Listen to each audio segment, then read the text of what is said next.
Today is Tuesday, August 27, 2024. Coming up on Roll Up on Unfiltered, streaming live on the Black Star Network. I told y'all Republicans would do whatever they can to rig the election. Now you have two Republican state officials in Nebraska telling the legislature the law they passed don't matter when it comes to voting rights for formerly incarcerated. Really? Yeah, we're going to talk about that. Why is Axios saying Vice President Kamala Harris is flip-flopping when it comes to securing the border? We're going to break it down for you on the show as well. Plus, Jermaine Dupree and I talk about a controversial video he dropped. A lot of people felt he was actually speaking against Vice President Kamala Harris. He wasn't, but the video will explain exactly what's going on. Also, Republicans don't like local control. Republicans say they like local control only when they are in control. In Tennessee, Republicans in the state are saying to Memphis, oh, y'all pass a gun control measure, a non-binding measure, we're going to withhold $80 million. I told y'all these people don't play fair. And a judge in Florida says no bond for the former cop who killed an airman. We'll tell you about that as well. It's time. Oh, yeah, by the way, Jack Smith has re-indicted Donald Trump for what took place on January 6th. We'll break that down for you as well. It's time to bring the funk. I'm Roland Martin Unfiltered on the Black Star Network. Let's go. He's got whatever the miss, he's on it. Whatever it is, he's got the scoop, the fact, the find. And when it breaks, he's right on time and it's rolling. Best believe he's knowing. Putting it down from sports to news to politics. With entertainment just for kicks, he's rolling. It's on go, roll, y'all. It's Roland Martin, yeah. Rolling with Roland now. He's funky, he's fresh, he's real, the best, you know he's Roland Martin now.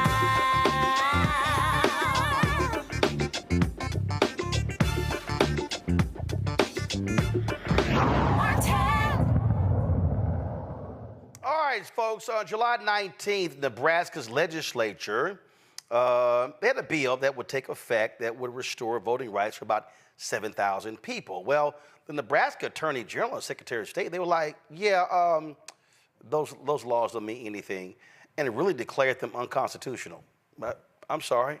So how does the Attorney General, Secretary of State, tell the legislature that what they have done is unconstitutional? I want to talk about this right now with State Senator Terrell McKinney of Nebraska.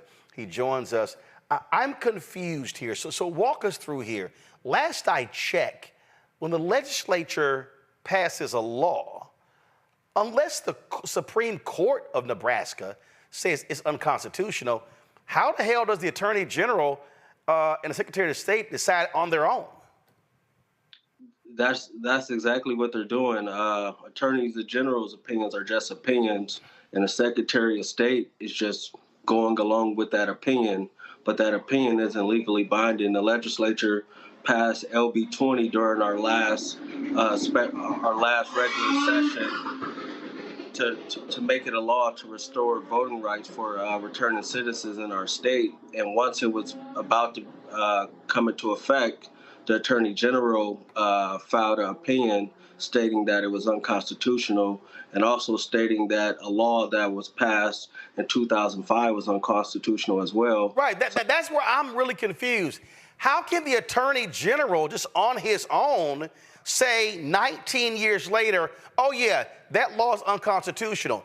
If somebody wanted to challenge it, you would think they would have filed a lawsuit and gone to the courts, but he just decides on his own what's unconstitutional and what isn't?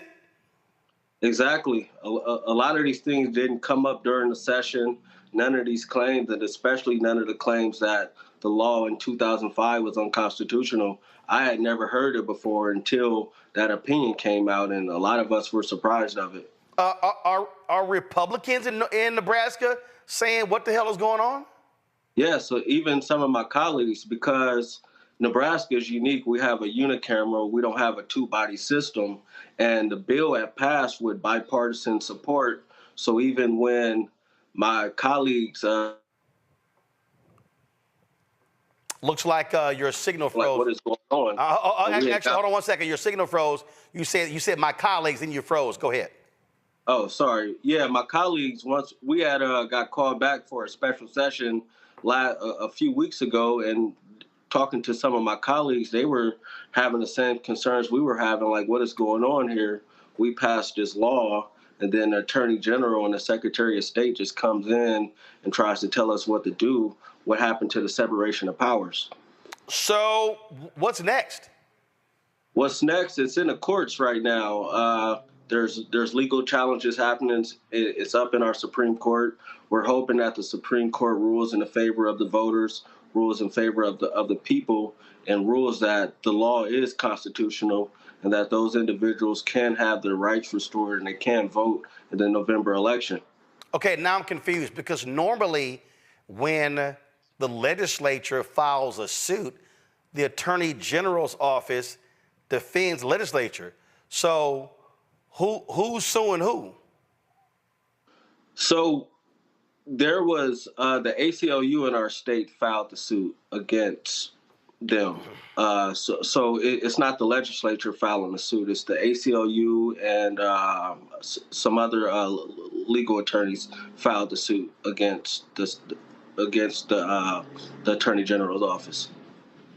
This is absolutely crazy. I want to bring in my panel, Dr. Mustafa Santiago Ali, former senior advisor for environmental justice at the EPA out of D.C., Dr. Nola Haynes, Georgetown University School of Foreign Service, also out of D.C., Dr. Larry J. Walker, assistant professor, University of Central Florida out of Orlando.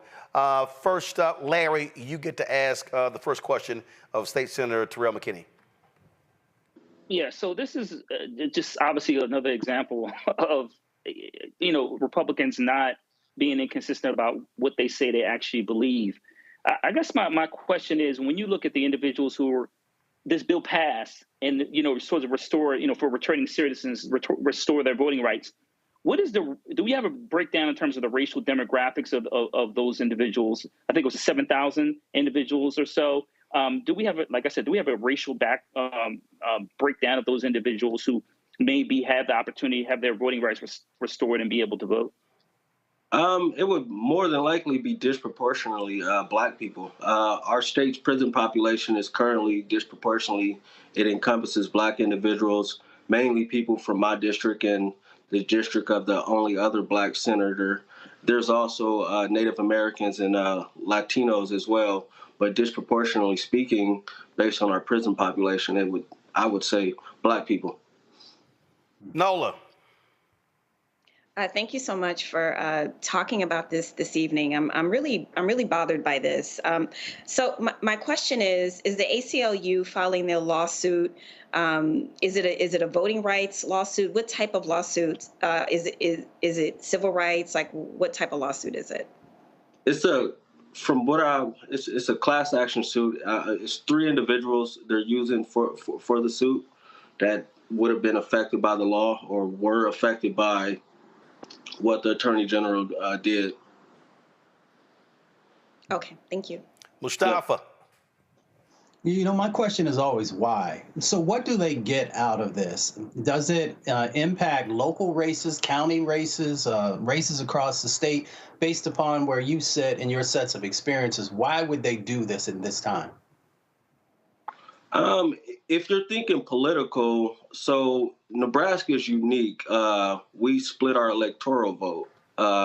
In Omaha, we have what we call the blue dot. We have an individual running for Congress right now who could potentially flip a seat. And if you're thinking political, if we allow for more individuals who have returned home from incarceration to vote, they could potentially help in flipping that seat to a blue seat.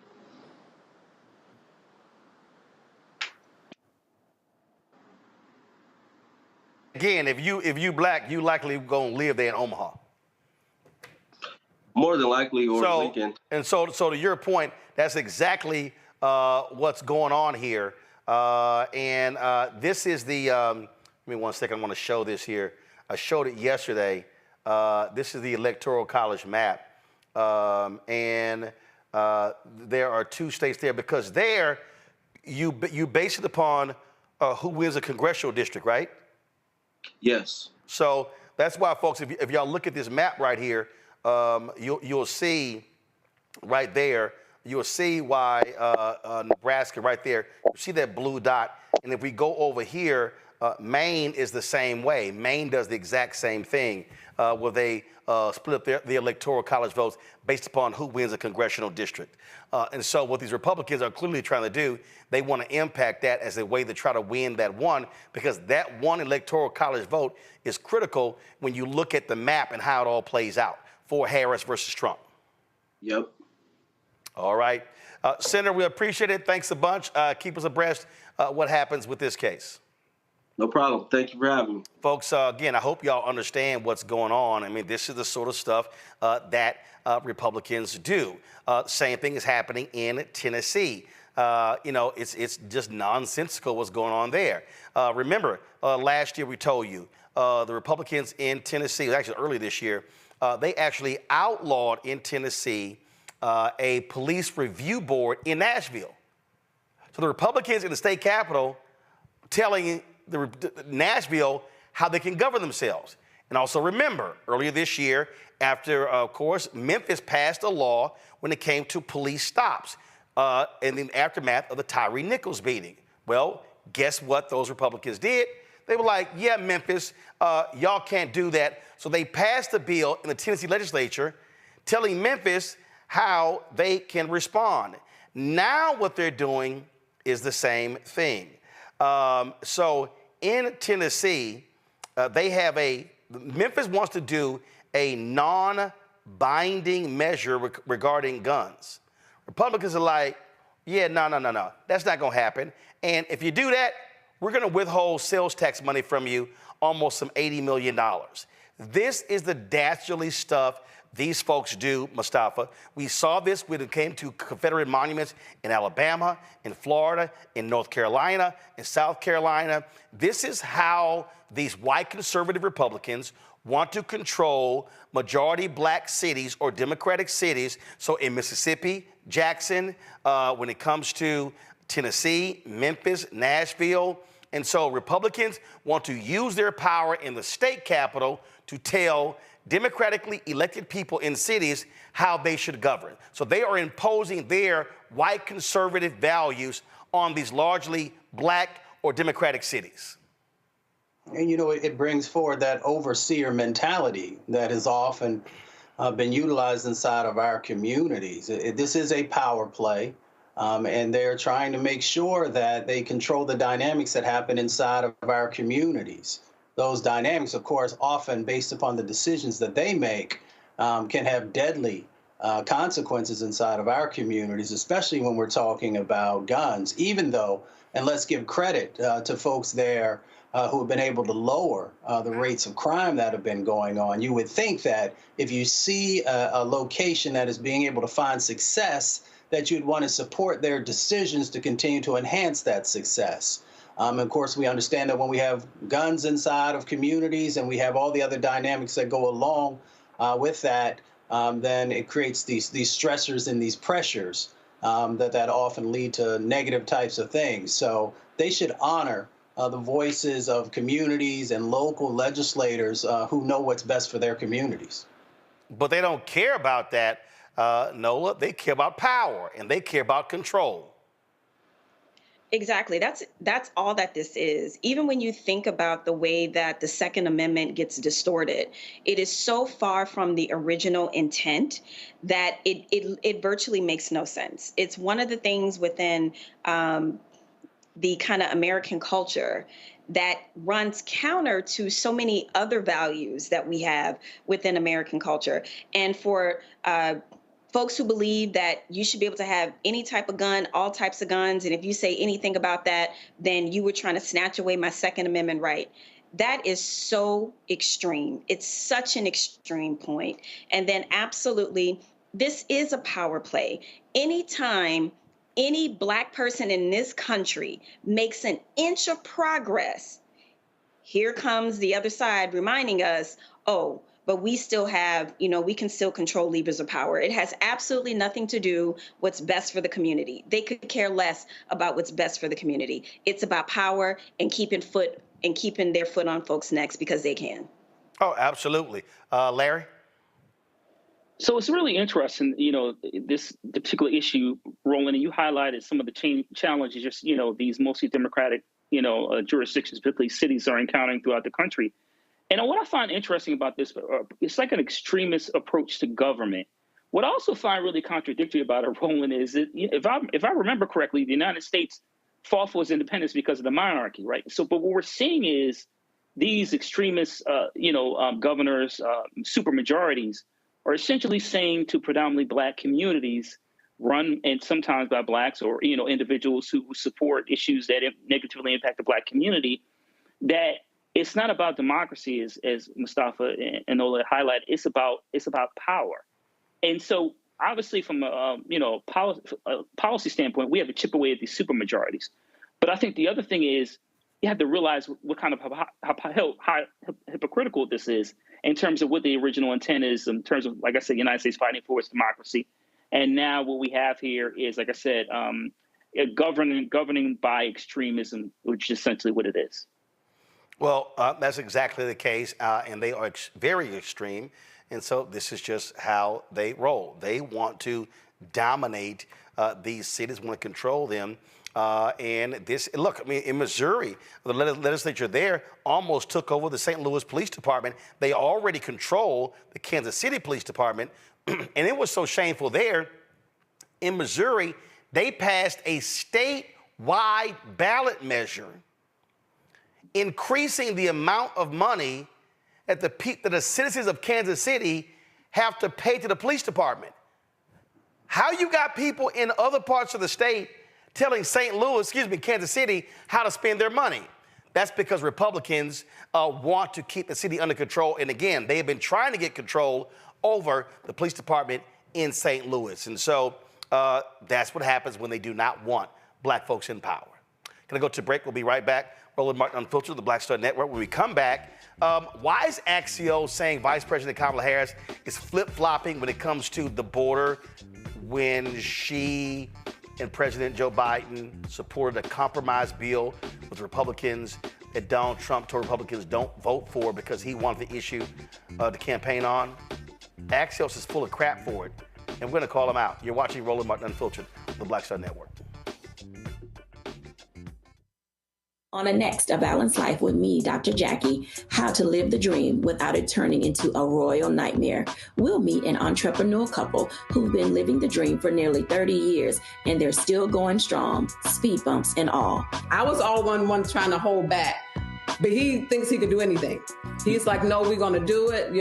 Let's do it. Let's just jump into it. And it has worked. It's a thing of beauty, literally. That's all next on A Balanced Life on Black Star Network. Next on Get Wealthy with me, Deborah Owens, America's Wealth Coach, women of color are starting 90% of the businesses in this country. That's the good news. The bad news, as a rule, we're not making nearly as much as everyone else. But joining us on the next Get Wealthy episode is Betty Hines. She's a business strategist, and she's showing women how to elevate other women. I don't like to say this openly, but we're getting better at it. Women struggle with collaborating with each other. And for that reason, one of the things that I demonstrate in the sessions that I have is that you can go further together if you collaborate. That's right here on Get Wealthy, only on Black Star Network.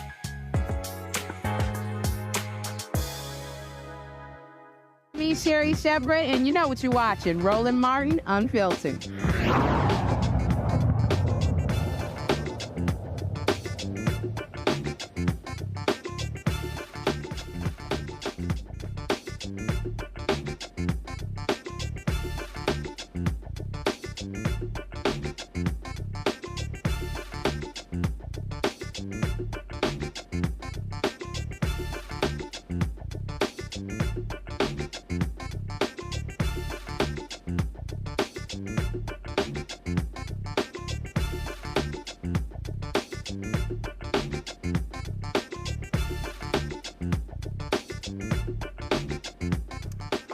So I don't understand why media outlets are pretty much full of crap and just lie.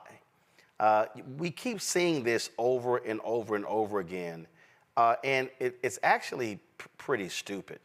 So the folks at Axios, dropped a tweet today that said this. Y'all have it, pull it up. In their tweet, fine, pull the article up. Harris flip-flops on building the border wall. This is their article. Now, they're saying that she has changed her position because she said in her speech that if, you know what, I'm not going to say. This is what she actually said. All right, so, y'all, she said in her speech, all right, she said in her speech that, well, you know what, that was a compromise bill, and Republicans backed out of it, and I'm going to reintroduce that bill, and if it's passed, I will sign it into law. It was the bill by Senator James Lankford out of Oklahoma. It would provide 22,000 new Border Patrol agents, 41,500 new detention facility beds, and again, Republicans tanked it. So I don't understand how they can say she's flip-flopping when, as vice president, she and President Joe Biden compromised on the border bill. See, Nola, these are the games we see playing with these media folks. They're playing Republican games by saying, well, she's a flip-flopper, when, as vice president, they compromised. The woman said, yo, I'll sign it into law. I'm trying to understand, where's the flip-flop?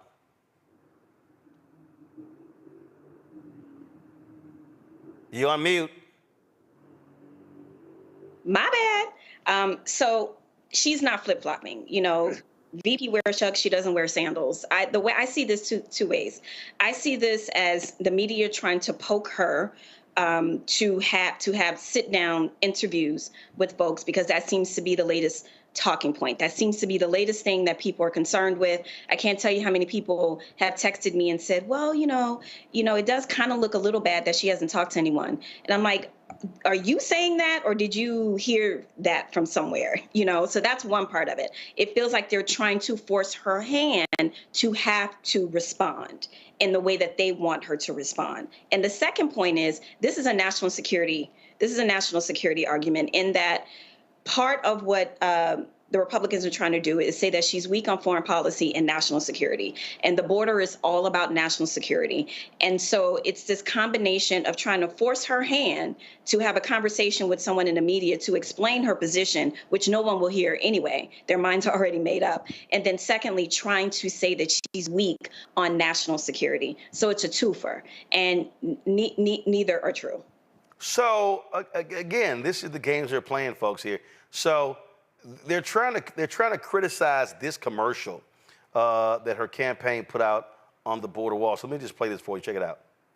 Kamala Harris has spent decades fighting violent crime. As a border state prosecutor, she took on drug cartels and jailed gang members for smuggling weapons and drugs across the border. As vice president, she backed the toughest border control bill in decades. And as president, she will hire thousands more border agents and crack down on fentanyl and human trafficking. Fixing the border is tough. So is Kamala Harris. I'm Kamala Harris, and I approve this message. I mean, she literally is speaking in support of a bill that she agreed with. And just in case anybody forgot, this is her in her speech. After decades in law enforcement, I know the importance of safety and security, especially at our border. Last year, Joe and I brought together Democrats and conservative Republicans to write the strongest border bill in decades. The Border Patrol endorsed it. But Donald Trump believes a border deal would hurt his campaign. So he ordered his allies in Congress to kill the deal. Well, I refuse to play politics with our security, and here is my pledge to you. As President, I will bring back the bipartisan border security bill that he killed, and I will sign it into law. I know. So I'm confused, Larry. She was a part of a bill that was negotiated. It was a compromise bill between President Biden, Vice President Harris, and Republicans. They agreed to it. They advanced it. Trump said, kill it. But Axios is like, oh, she's now flip-flopping from her position in 2019. Hello, it's 5 years ago. Roland, this is a political shell game. And, you know, some of these media outlets, whether it's television or print, really need to be ashamed of themselves. As you highlighted, we all know she was a senator and a state attorney general for a border state. And as you talked about, Senator Langford, we already know he said consistently among Romney, among others, former President Trump killed this bill. And another important thing as it relates to this border bill we're discussing, it's not like a lot of Democrats, liberal Democrats, were on board with it. The U.S. Border Association was in support of this bill.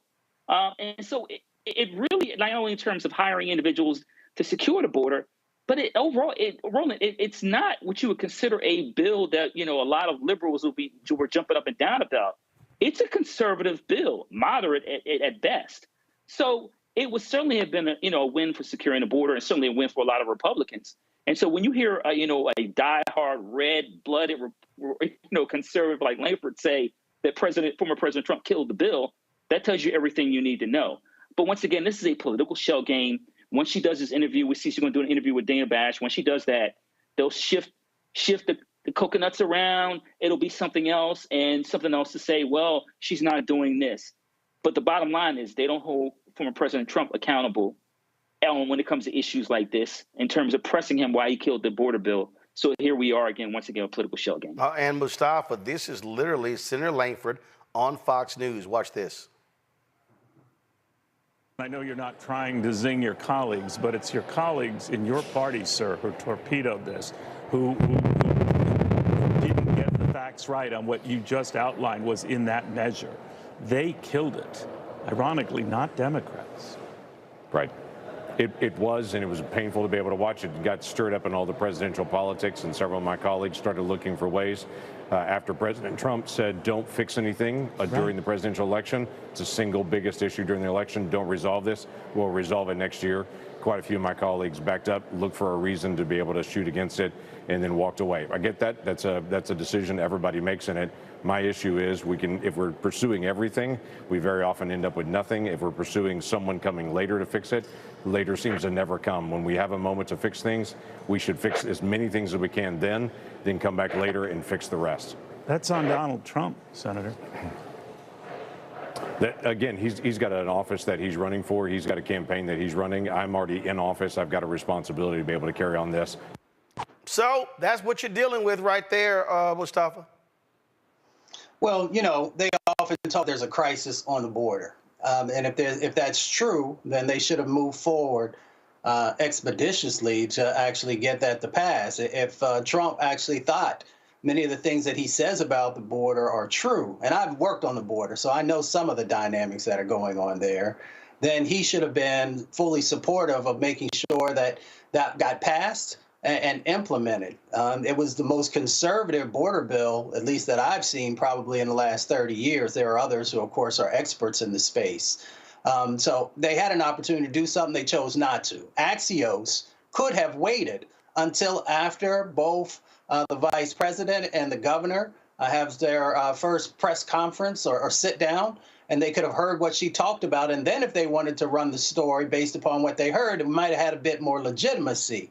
Or at least it would have been something to talk about. But again, people are so interested in getting eyes on the things that they're putting out, trying to be the first to get to a position, even if there's not real truth in it. So as the other panelists have shared here today, it's not just a shell game.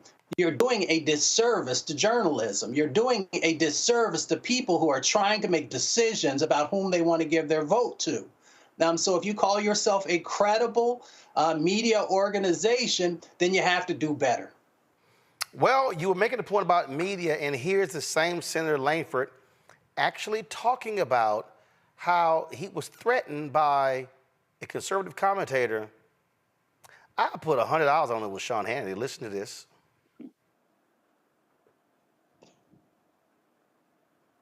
Some of them have been very clear with me. They have political differences with the bill. They say it's the wrong time to solve the problem, or let the presidential election solve this problem. In fact, I had a popular commentator 4 weeks ago that I talked to that told me flat out, before they knew any of the contents of the bill, nothing was out at that point, that told me flat out, if you try to move a bill that solves the border crisis during this presidential year, I will do whatever I can to destroy you, because I do not want you to solve this during the presidential election. By the way, they have been faithful to their promise and have done everything they can to destroy me in the past several weeks. What we're dealing with, they do not want to solve this issue, Larry, at all. It's a game, Roland. I mean, and what bothers me most about this issue and other issues is the American public are not hip to what's going on at the bottom line. And, listen, once again, Langford, he's a red-blooded conservative, right? It's not a moderate. He votes with, former President Trump probably 99.9% of the time. So this idea that he's being attacked and trying to solve an issue we know was an issue we need to solve for decades speaks volumes about in terms of where some of the media outlets are and how much power they have as it relates to influencing policy. Absolutely. Kamala Harris, Vice President Kamala Harris and Minnesota Governor Tim Walz have announced that they're going to do their first sit-down interview with CNN's Dana Bash, taking place on Thursday. A lot of media folks have been whining and complaining, oh my God, they're not doing any interviews, they're not doing any news conferences. And Mustafa, they've been whining, saying, we don't know what her policies are. Actually, we do. They kind of talk about them in speeches. They've talked about them at the convention. So I'm sort of confused by these people who are so clueless that they say, we don't know what her policies are. Are you deaf, dumb, and blind? They're just being disingenuous is what they're doing. I mean, there's no way not to know at least probably 80% of what her policies are. There may be additional things that she will share after she's had the opportunity to think more critically about them, and she's conversation with advisors that she has a part of her committee. But Vice President Harris is a brilliant politician. She is a brilliant strategist, and I'm sure that she will have policies that resonate with the vast majority of Americans. We just continue to see this game, and we'll see it for the next couple of months, where the media continues to take these jabs at her, but they don't have the same level of concern when it comes to former President Trump. So, we know that there's disproportionality in the way that they approach things. We know that there is the second set of ways that they put more pressure on her than they do on the other candidate. But I'm looking forward to hear what she has to share. And then folks will be able to make their decisions based upon that, if they want to continue to give consideration to her or to one of the other candidates. Nola? I'm so happy we're talking about this, because I see this as part of the larger conversation around the campaign using content creators at DNC. And I know many of them, they are wonderful. The way that they deliver information to the American population is a way that I definitely can't do it, a way that a lot of people in legacy media cannot do it. And I think some of this is that, even with the Tulsi Gabbards and Nikki Haley's of the world, some of this we are seeing is just hating on VP, period.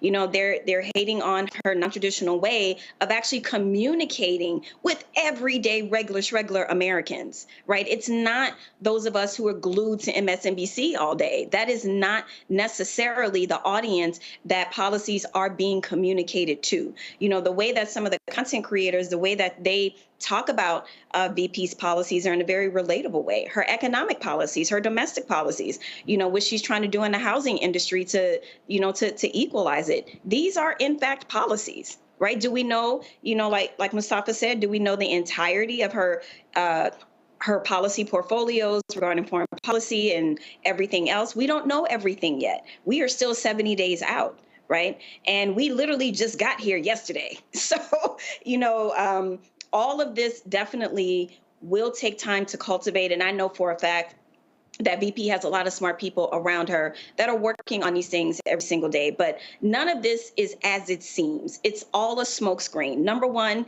it's about not communicating in the traditional sense. Number two, keeping in line with that, using content creators to deliver her policies and her messages, bucking traditional media. And then also, she's pretty fly. Let's just keep that a buck. They're upset about that. All of it. And, that's how I see a lot of these women out here who are hating on her for absolutely no reason. They just bother her. She bothers them when she wakes up and breathes in the morning. So that's just going to be there, unfortunately. But some of this is hate. Some of this is jealousy. It are lies. And they are really afraid of this woman. Larry? Yeah, this is, like I said, I mentioned earlier in terms of a shell game. It's gonna, if it's not this, it's gonna be another issue. But I'm glad she's gonna finally do an interview with Dana Bash, because I'm sick and tired of hearing. And hopefully, Roland, I know you tweeted about this. You're next on the list to ask some questions that impact the Black community. I damn sure hope so. Listen, we calling it out. If our folks are watching right now, you need to come on Black Star Network and talk to Roland, so you can ask some of the questions that people want answers to. So let's get it out there.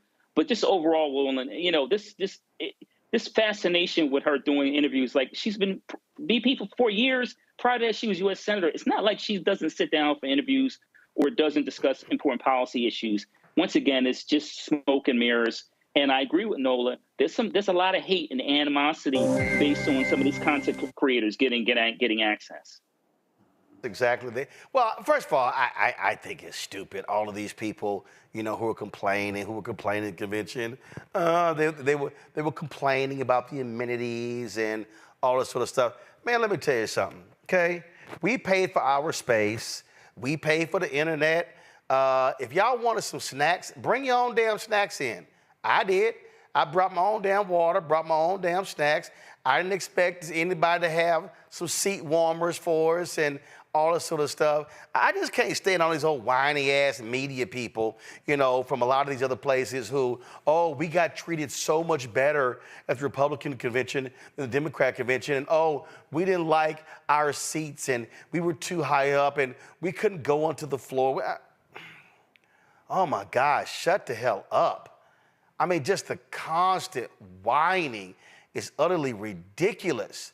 These people actually drive me crazy with all of this crap, as opposed to, do your jobs. And also, let's be clear, it ain't like you're getting a lot of news at a political convention. Okay? You're not. It's not happening.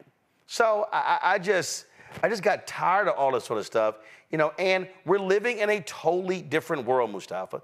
The fact of the matter is, there are individuals who are on TikTok, who are on Instagram, who have more influence than the rest of these people. Listen, that was a story the other day. I got a kick out of this.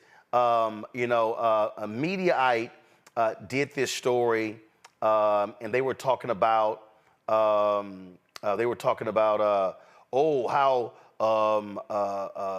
what's that silly ass child name? Megyn Kelly. Megyn Kelly did 116 million views on YouTube, and she did more views than NBC and CBS. And then the guys at Midas Touch were like, all right, that's nice, but we did 350 million views last month. And so I hit Mediaite. I said, hell, y'all should say your story should be Midas Touch does 3 times as many views than Megyn Kelly. If a Midas Touch can do 350 million views in a month, then guess what? That's what you do. All of these other media outlets, they're mad, upset because the game has changed. And look, listen, YouTube sent us So last week, when we were in Chicago, I met with our YouTube representative at the Google office. This is what he told me. He said, Mustafa, he said, out of all of the progressive groups, he said, you guys do more views. He said more views than the other progressive groups. He said your average watch time per viewer is higher than all of the progressive groups in your category, including Young Turks, including all the rest of these shows. Some of them, they get more views, but average watch time per viewer, we're higher than all the rest of them. That's the difference world we're living in, and so that CNN, MSNBC, and others can't say. Yeah, and I really appreciate how Nola laid this out, because I think she actually was taking us in the right direction. You know, with evolution, either you can adapt or you become extinct. And we find a lot of the reporters and these commentators, they utilize a technique and a way that's from like the 90s. So folks want flavor. And if you can give them flavor and you can give them information that helps them to see themselves represented and helps them to have an understanding of why their vote matters and how it can help to make change, or if they should be calling somebody out, then that's what people are looking for. And they're looking for it in new platforms as well. They want stuff at their fingertips. They want to be able to get information, think about it, and then go deeper in other places. But unfortunately, you know, sort of the traditional mainstream media has not yet caught up with, you know, what folks are asking for. And then they get frustrated. And when they get frustrated, then you see some of the things that we've been talking about today, where they kind of, you know, just do things that you're just like, wow, really? Where were you trained? And who actually were your mentors and guides, and how you engage with folks and how you have honesty and authenticity in the information that you share. So I applaud all these new content creators who are doing it authentically and who are reaching a whole new generation and helping them to think critically about what do they want for the future, who are the leaders that they want for the future, and how they play a role in helping to make that happen. You know, and it's crazy. It's just nuts. And all they do is complain about it, but it's a new day. You have to reach new audiences in a different way, Nola. Absolutely. I mean, evolve or die. It's that simple, right? And it's not, you know, this is the same sort of argument with digital media. Remember when real journalists were up in arms at journalists who would, you know, pump out stories very quickly for online, for people that wanted to get their news quickly online. They evolved there. So for me, it seems like someone should be saying, wait a minute, there's an opportunity here. Like a lot of these kind of streaming platforms did not do well for some of these legacy media networks. Maybe if they had a Kenny, if they had a Condi, maybe people would have tuned in on some of those platforms because they're being talked to the way that people talk to each other at home.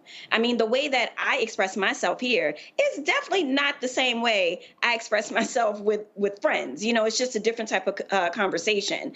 But people want that realness. People are tired of the kind of stale, robotic way of communicating information. This is the last thing I'll say, and I'm still upset about this. I had a media hit when Tim Walz was announced for VP. I got dinged for being too happy. Excuse me? When all I do is talk about death and war and conflict, and the one day I show up having a little bit more energy, have a smile on my face, it's a big to-do in the, you know, in all the conversations with producers and stuff like that. That bothered me to my core. So when I see my friends in Chicago and the content creators doing their thing, and let's keep this a buck, that is a hustle. They hustle for those interviews. Right? It's their own creativity. There isn't a team around them helping to put packages together, to help them put shows and ideas together. This is coming from them. So they are a threat, and I understand why they are a threat, because they are creative. People are watching them and they're tuned into them. And VP understood that. And that is one of the reasons why legacy media is coming for her. Yeah, and they hate the fact. Look, if she does an interview with me, Larry, they'll be like, oh my God, how dare you? They want to be the gatekeepers. So they don't want her talking to black radio. They don't want them talking to bloggers. They don't want them talk. And here's what's so funny. Ezra Klein used to be a blogger. Oh, so now all of a sudden he works for the New York Times. Oh, now he's great and wonderful. And so these are the games they play. They want to control everything. They want to be the ones. And guess what? Their influence is not what it used to be. It's just not. CNN's ratings are at lows they haven't seen since the early 1990s. Sorry, that ain't my fault.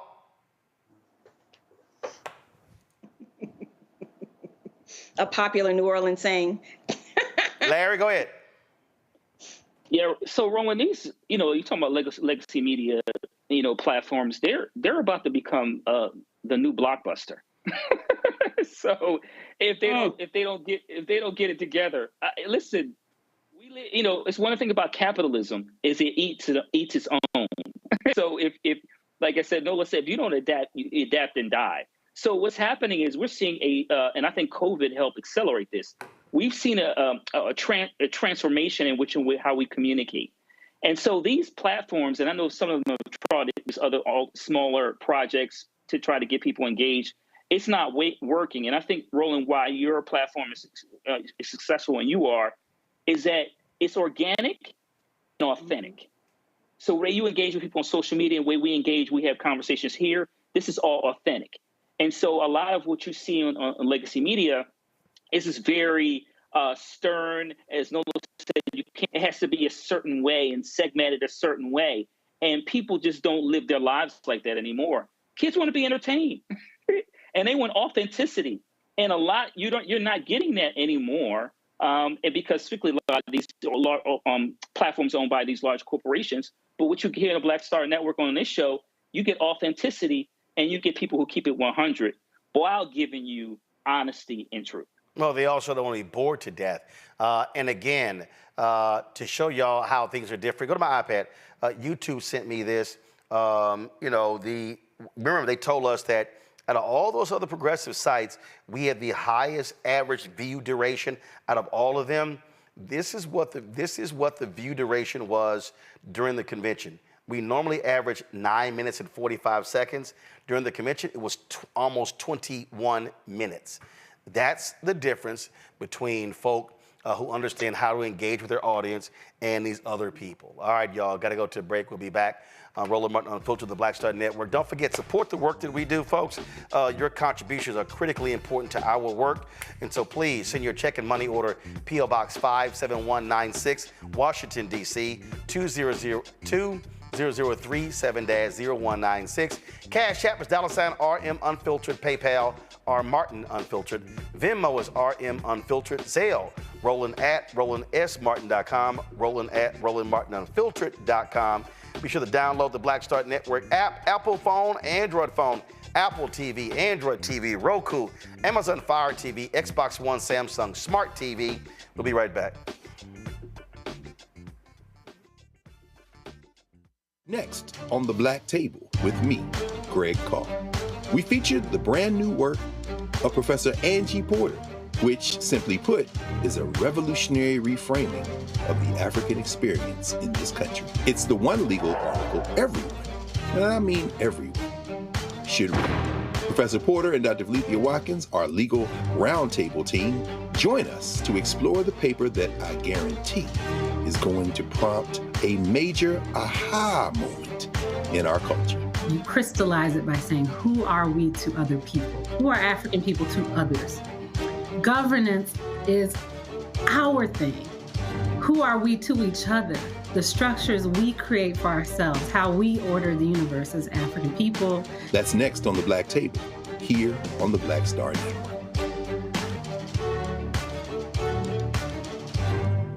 Coming soon to the Black Star Network. I still have my NFL contract in my house, having a case. It's 4 of them, my 4-year contract. I got a $600,000 signing bonus. My base salary for that first year was $150,000. Matter of fact, $150,000. $150,000. That's what I made, $150,000. Now think about it. My signing bonus was a forgivable loan, supposedly. When I got traded to the Colts, they made me pay back my signing bonus to them. I had to give them their $600,000 back. Wow. Yeah, I was so pissed. Because, I try to be a man of my word. I'm like, you, I'll give you your money back. Even though I know I earned that money, right. I gave them their money back. I gave them $600,000 back. But yet, I was this malcontent. I was a bad guy. I'm about the money. It wasn't about the money. It was about doing right. Because I looked at, because you look at contract. Look at John Elway. John Elway was making $1 million, $800,000. I was making $150,000. I was doing everything. And I'm like, but yet I got so many letters, so I just play for free and all that kind of stuff. You don't forget that kind of stuff. Right. That stuff is hurtful.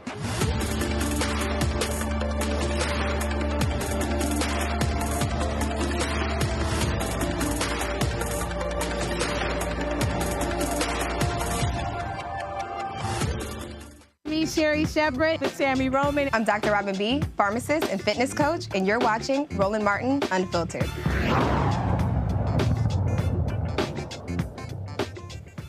I've told y'all on numerous occasions how Fox News is absolute trash. And one of the most despicable individuals there is Jesse Waters. This is what this sexist asshole actually said yesterday. Listen to this crap. It's been 3 years since Kamala boasted about being the, quote, last person in the room when Joe Biden decided to go ahead with the Afghanistan withdrawal. Jesse, people consider you to be the last person in the room because that's because everybody keeps trying to ditch you. Yeah, they just left. Right. But you understand the reference, Greg. Yes. Is that she was somehow involved in the decision, and it was her wise guidance that he was relying upon. Listen, she was the last in the room in Afghanistan. She was the border czar, and she was the deciding vote on trillions of inflationary spending. On those 3 most popular Joe Biden items, she's basically like a conjoined twin. You cannot separate the two. And let's talk about foreign policy. What is her foreign policy? This is where the president has his most impact. You have a lot of room to maneuver there as commander-in-chief. We don't know who she is. We don't know what she believes. She's going to get paralyzed in the Situation Room while the generals have their way with her. Right now, Jesse, Jesse, I don't like that. Figuratively, Take again, it back. have their way with her, control her, not in a sexual way.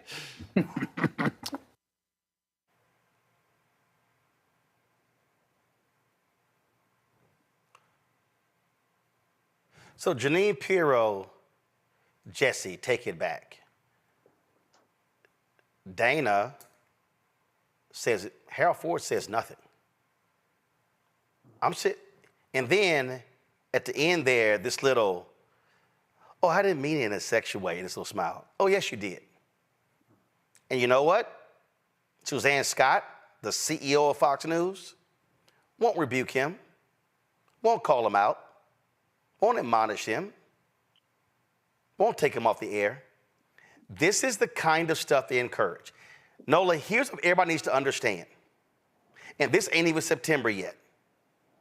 You're going to see far more sexist, misogynistic, and yes, racist attacks on Vice President Kamala Harris the closer we get to the election. It's going to happen on Fox News. It's going to be on social. It's going to be on other conservative platforms. It is going to happen.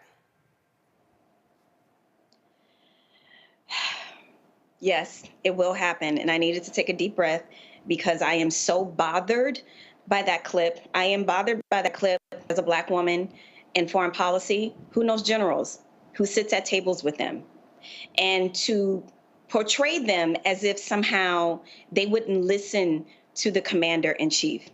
You know, to have some sort of sexual innuendo and then giggle about it is also insinuating that somehow the generals will do what to her if she's the last person in the room. Okay, so it's problematic from the positionality of them making a joke about it, talking about her being the last person in the room, and then also making generals seem like they are sexist and they will do some sort of harm or sexual violence to VP. That's what my ears hear as a woman. Okay, so that's the first part. The second part is regarding Afghanistan. I've been talking a lot about this because, you know, the Afghanistan case means a great deal to me. I worked on that mission for 2 years after the withdrawal. And what I've been trying to remind people of is how we got to where we are in the first place. While they were sitting there making gross, violent, sexual jokes, because that's how I interpreted it, they didn't say anything about the Doha Agreement. They didn't mention anything about what we gave up in that deal in turn for no terrorism. And let me sit here and tell the American people right now, there are 24 terrorist organizations operating in Afghanistan sitting here today as we speak, not because of President Biden and VP Harris. It's because of the Trump administration. And I'm not saying that to be divisive. I am saying that as a policy person. I am saying that as a person who was once a global terrorism expert. This is my wheelhouse. So for them to give, you know, their viewers and their watchers part of the story, which is what they do, and then to laugh and joke about generals not, you know, respecting her and, you know, possibly wanting to do some sort of sexual harm to her, the way in which they created that visual for their viewing audience not only made her inept, you know, made her ineffective, but then you just completely demeaned her and took away all of her agency, all of her strength and intellect. And while I know that's going to continue, Roland, until the, you know, to the election and beyond, that right there was a different level of gross. And I really hope somebody at the Pentagon contact Fox News and let them know that was not okay, because it wasn't. And see, what this does is, what this does, Larry, it contributes to this notion that a woman cannot sit at the table, which is pretty stupid because you've got a woman vice president. We've had multiple women secretaries of state who have been in the Situation Room, who have been at the table. You've got women governors who have overseen the National Guard. But this is the kind of sexist, ridiculous stuff that happens in this country, and this goes to also show you why this nation has yet to elect a female president. It's just a very important point, and we should highlight that, you know, various nations throughout the country, Liberia, Germany, UK, currently Barbados, among others, have had women as leaders of the government. So the United States, as you noted, is behind the majority of other countries in the world. And that's because of sexism. Let's just call it for what it is. Also, as you played that clip, Roland, let's refresh the memories of those who are watching. That's a cultural issue with Fox, because they have a cultural problem with sexual harassment. Yep. O'Reilly was fired. They had several lawsuits. They had to file. Oh my God! Bill O'Reilly, Eric Bolling, God used to be at CNN. It was just on the tip of my Ed Henry. I mean, we can go off-air people as well. A whole lot of folks. They had to pay out a lot of money for sexual harassment at Fox News. Yeah. So this is a cultural problem that they need to address. And as Nola noted, you know, this is going to accelerate the closer we get to the election. And unfortunately, Black women always don't have faced the brunt of this, whether it's in this, you know, on TV or corporate America or in higher education. Let's be honest, wherever sisters are and wherever they excel, there are often those, particularly white males, who struggle to adapt, because their beliefs are rooted in these ideas about sexist ideas about what women can and can't do. So we need to continue on this platform to call it out for what it is, and instead it's sexism. and we won't have anyone talking about the VP like that. Yeah, and it plays. Really talking about Putins of the world, Roland. That's who he's really talking about. He's talking about those so-called strong men of the world. That's what he really wanted to say, but was too cowardly to say. Well, and again, Mustafa, if you're a man sitting at that table, you immediately check that fool for that kind of crap. If you're a man involved, if you're somebody who just goes along because you want to keep getting a check, then you allow that type of foolishness, that trash, to continue to be spewed and move forward. You know, we often highlight, you know, different media organizations and entities that are falling short. We did that earlier on the show. You know, often people will say, well, that's just Fox News. You know, that's just part of the culture. That's just the way they get down. You know, the question becomes, when do we reclaim our power? Even though probably the vast majority of folks are not regular Fox viewers, you are, in many instances, probably contributing and purchasing from the advertisers who support this type of stuff. Oh, first of all, if you have cable, a significant part of your bill is going to Fox News. Yeah. So we've got to find ways of actually addressing these things, because if we were just going to ask for their humanity and their character to move into the 21st century, it's probably not going to happen. You got to, unfortunately, hit people in the pockets, and it has to come in multiple ways, and it has to come from folks not just saying, well, you know, that's just too bad that they said something like that, to actually getting active and taking a look at who are the advertisers and stop giving them your money. And then, of course, having those conversations also with cable companies, which I know, based upon a number of shows that we've talked about here, you know, a number of times here on the show, that it's not as always easy in dealing with some of the cable companies. But we have to raise our voices to what our sets of expectations are and what we will allow and what we won't. And until we do that, you're going to continue to have these types of folks saying these types of things and demeaning folks who come from our communities and others. Well, absolutely. And it should be called out. It should be blasted. And again, executives at Fox News should have the guts to actually say something and do something about it. Unfortunately, they have yet to do so, because guess what? They consider him to be one of their stars. And so they allow this kind of crap to go on. And of course, the other male and female hosts at Fox News and don't say anything. And so you'll never, you know, Harris Faulkner is not going to say anything. You know, Will Cain is not going to say anything, because they are silent. They will sit here and allow that nonsense to go on. All right, y'all. When we come back, I'm going to play for you video. Jermaine Dupri, let's just say, got a lot of people hot with a video that he dropped on social media, on Twitter last week. And I saw it. I tweeted something about it. He called me. And then we actually had a live on Saturday talking about it. So I want to play that for you and talk about it with our panel as we continue our conversation, presidential politics. You're watching Roland Martin Unfiltered on the Black Star Network. And what happens in black culture. We're about covering these things that matter to us, speaking to our issues and concerns. This is a genuine people-powered movement. There's a lot of stuff that we're not getting. You get it, and you spread the word. We wish to plead our own cause. Too long have others spoken for us. We cannot tell our own story if we can't pay for it. This is about covering us. Invest in black-owned media. Your dollars matter. We don't have to keep asking them to cover our stuff. So please support us in what we do, folks. We want to hit 2,000 people, $50 this month, raise $100,000. We're behind 100,000, so we want to hit that. Y'all money makes this possible. Checks and money orders go to P.O. Box 57196, Washington, D.C. 20037-0196. The Cash App is $RM Unfiltered. PayPal is R Martin Unfiltered. Venmo is RM Unfiltered. Zelle is Roland at RolandSMartin.com.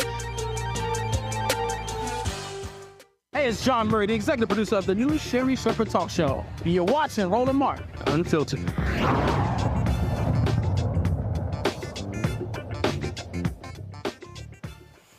All right, folks, Jermaine Dupri has been prominent in supporting various candidates over the last several years. He was on the campaign trail in 2020 and 22 with U.S. Senator Raphael Warnock, and he also has been supportive of the vice president. Well, was it Wednesday? It was the day before her speech on Thursday in Chicago.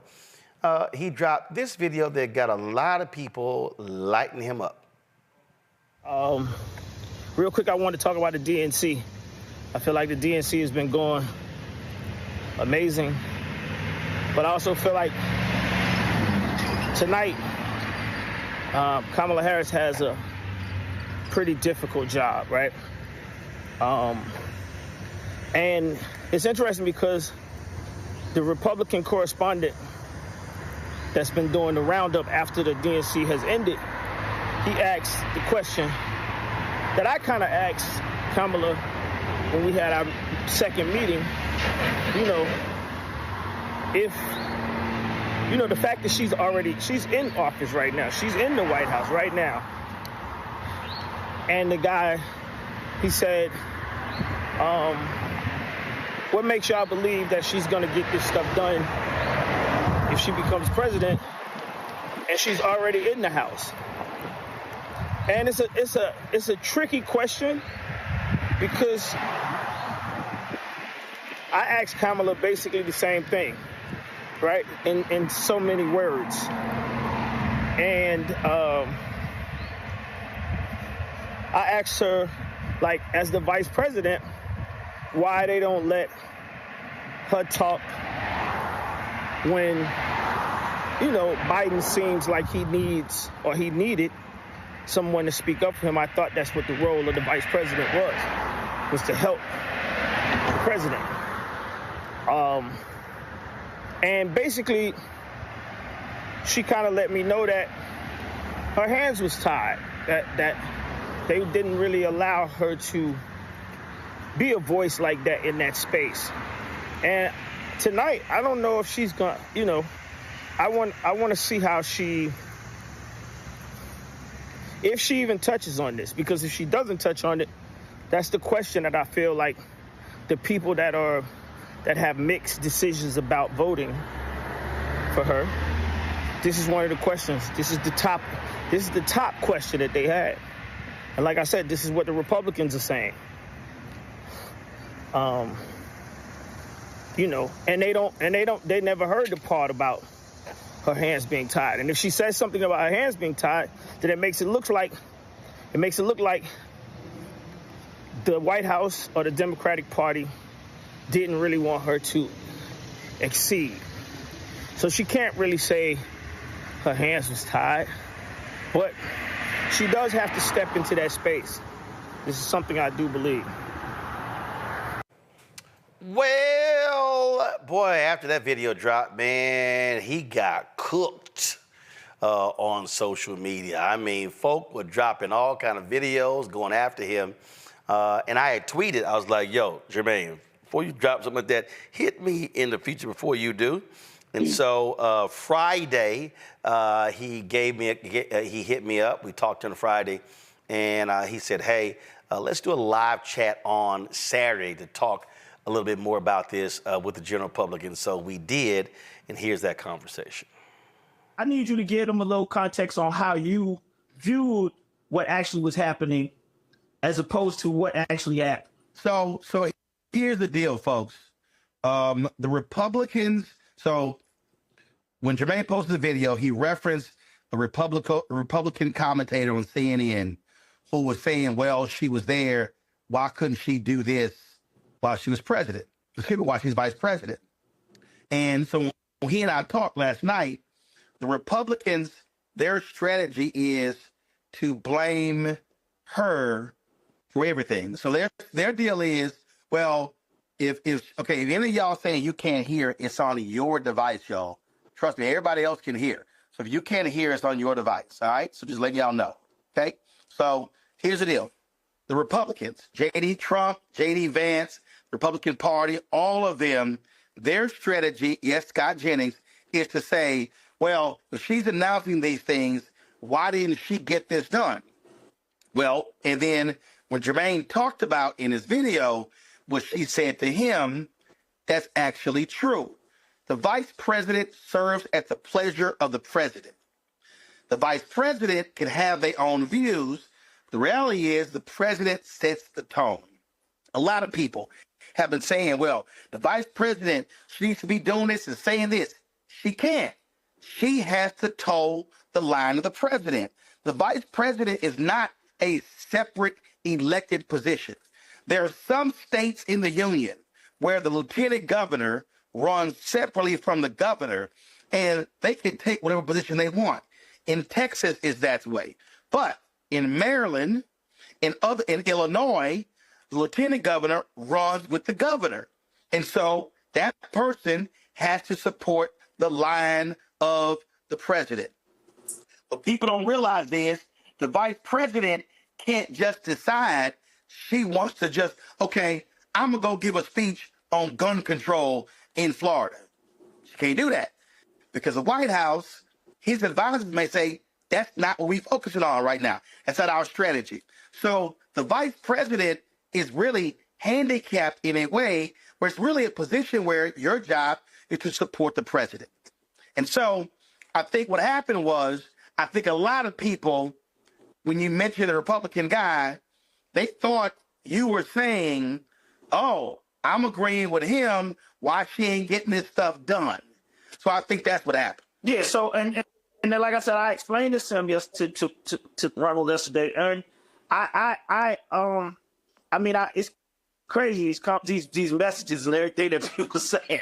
You said they was cooking me or you woke up. And they going crazy. But, you know, one of the things I said to you last night that really shook me crazy was that as many people have so much things to say about me, it's crazy that the Dems that are voices, they're not saying this right. When the public and you told me. Right. And that's the part I want everybody to understand. Right. I'm sitting here watching TV, I'm watching CNN. I'm not sitting here saying CNN. I don't do all that. I just watch TV. You know what I'm saying? I'm watching TV. I see people who have an opportunity to say exactly what you said. Right. And they're not correcting these people that's on TV. Right. So when I was on CNN for 6 years, black people would say, man, you talk the way we talk. Man, you say what we say in the barbershop. You say what we say at home. So you're right. When you're sitting opposite of Scott Jennings, you got to jump in his ass. You got to say, you got to push back immediately. Otherwise, he is controlling the narrative and he is setting the narrative. And that's really what you're talking about. What you're talking about is you want folks to, because like when we talk, you were like, got it. Like it wasn't that hard because it's also a part of what their strategy is. And so here's the other piece. Now that she's the nominee, so she now actually has two jobs. So she is the nominee, but she's still a vice president. Biden is still president. This is the part I was saying it was tricky. When I said it's tricky in my video, this is exactly what I was talking about, people. So he's going to explain to y'all the tricky part, right? So Vice President Harris, if she has her own view on Israel-Gaza, it has to be nuanced because she's still the vice president. The president, there's only one president at one time. The president sets policy. The president sets the agenda. She can't state exactly how she feels or where she will go until she's sworn in. Until she put that right hand and she raises her left. And so she has to do a dance in terms of what she will do. So what she's saying is, if I'm president, I'll do this. If I'm president, I'll do. No, y'all, I'm not trying. Y'all, listen, I'm not trying to help Jermaine save face. I'm telling y'all, I saw the video, and then when we talked, I said, Jermaine, here's what I think happened that caused people, and he was like, yeah, you're right. I said, like a couple of things got just sort of, and I said, so I understood it. This ain't no different than when I talked to Stephen A., and he said something, and I think a couple of points sort of got meshed together. So, y'all, we not. That's, by the way, anybody out there that think I don't have to say face. I asked a question. That's all I did. If you're scared to ask questions in America, you ain't gonna never be nowhere close to me in status. Right. Understand that. So the whole point of this is that so when we're talking about it being tricky, it is tricky because listen, I'm gonna go back. Biden and Obama running as Democrats because of where the country was. They said publicly they were against gay marriage. Truthfully, they actually were for gay marriage. In fact, Obama had signed a pledge when he was a U.S. Senate agreeing with gay marriage. But he knew when he ran for state senator. But he knew when he ran for U.S. Senator, he couldn't support gay marriage. So he said, I believe in marriage between a man and a woman. He never believed that. So what happens? He runs for president.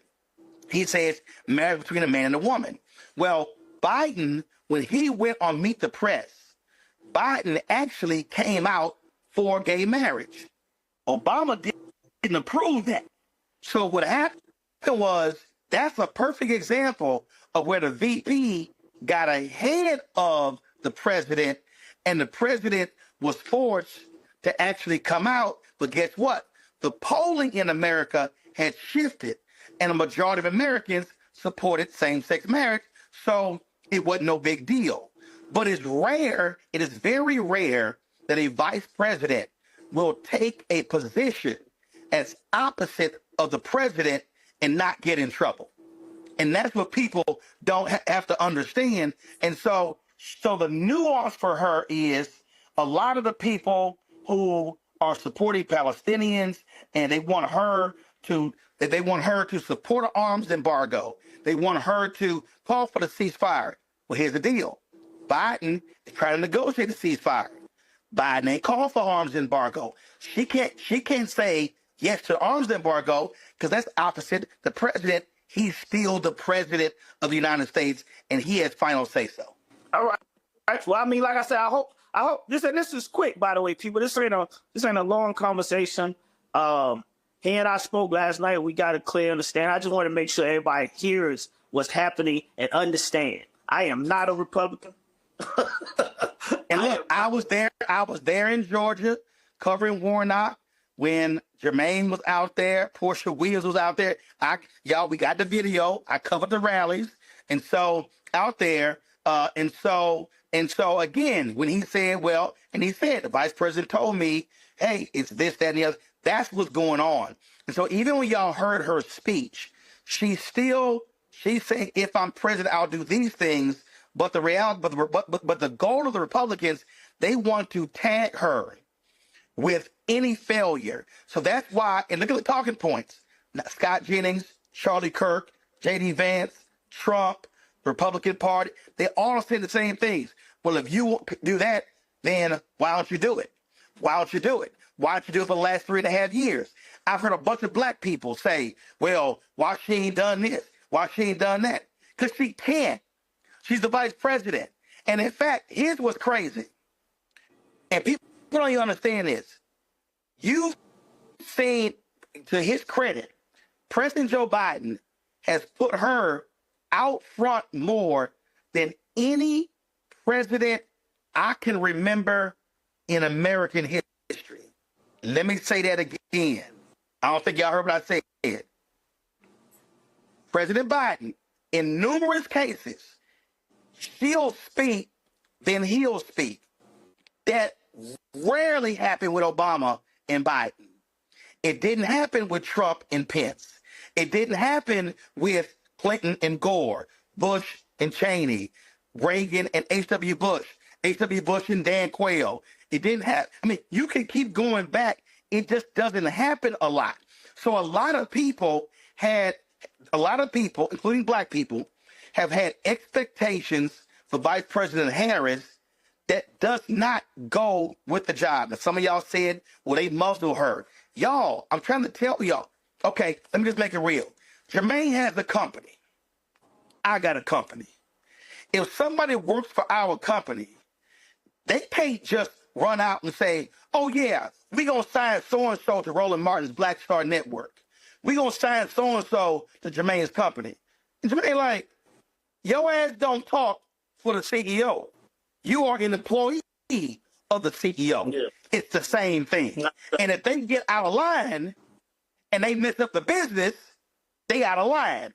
So folks don't understand that. So they got to stop acting like, she can say whatever. In fact, you have more freedom to speak as a U.S. Senator or a House member than you do as the Vice President. Because you have at the pleasure of the President. Because the President could have dropped. See, people don't understand. Some elite Democrats, Jermaine, went to Biden and said, take her off the ticket. She's a drag on the ticket. Find somebody else. The president can listen to everybody clearly. President Joe Biden could have said, Kamala, I'm replacing you from the ticket. And there was nothing that she could say or do because it's his choice. That's crazy. And I want to, before I get off, I want to talk about, so as I'm sitting there watching TV and the Democratic convention ended, they had 10 people that CNN claimed were, what was the name of these people? Commentators.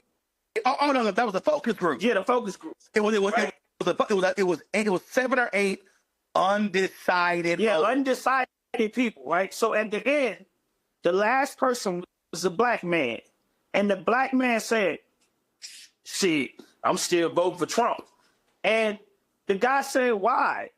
What made you say this, right? And he said, she spoke well. She sounded intelligent or whatever he tried to say. He said, but she ain't really lay out no policies. And this is the part that I feel like I said, they continue to keep harping on this.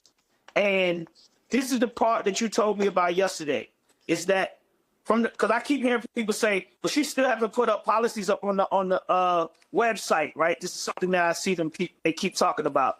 And you told me yesterday she can't write her policies as of yet because she's still under the policies of Joe Biden. That's correct, right? I'm saying that, right? Right. So here's the deal. Real quick, Vicky Dillard, you a lie. I wasn't fired by CNN. Nice try, because you ain't never been hired by CNN. So here's the whole deal here. I mean, I love people that just lie, and they just lie. Is she lying? So here's the whole deal here. When it comes to, again, so first of all, CNN screwed up. That guy, all he had to do was check his Twitter feed. He was a Trump supporter. He wasn't undecided. He got MAGA crap all over his social media feed. So that's a lie. It ain't no different than Fox News interviewing people by saying so-and-so is undecided. And there's a lie. They literally recycle people. So CNN needs to come out and admit that they screwed up by having that guy on. And then he said, well, she not ready. I'm sorry. Let me be clear.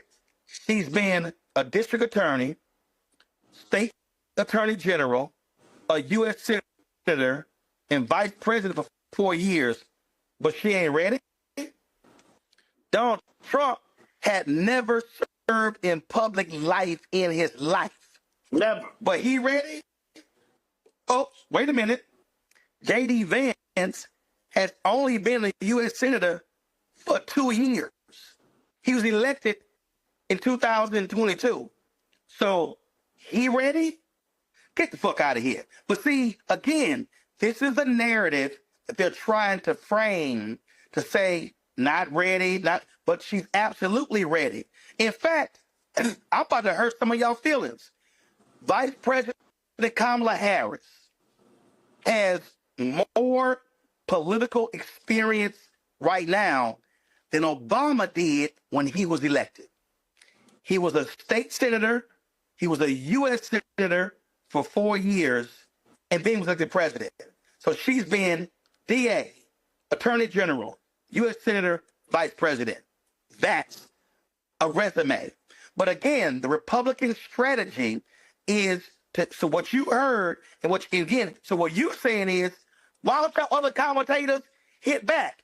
Why don't y'all, listen, the position that I had when I was on CNN was I'm putting people in rhetorical body bags. I ain't let nothing the slide. We hitting everybody, every single thing. And in fact, somebody sent me this text and they right. Remember, Mike Pence refused to go along with Trump in a certification of the ballots, and Trump was going to let him get killed. Trump was going to let him get attacked. So everybody got to understand what's happening here, the political game. The right wants to frame her as being weak, ineffective, inexperienced. And what you're saying is you want to see folk on the left, progressives, fighting for her and hitting them back and pushing back on their BS. Yeah, because I see somebody just comment, they said my comment of me saying what she told me could have hurt her.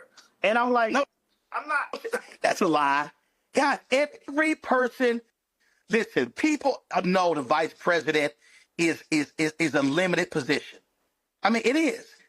I mean, we all know that. The vice president normally, the joke has for decades has been the vice president does two things: cut ribbons and go to funerals.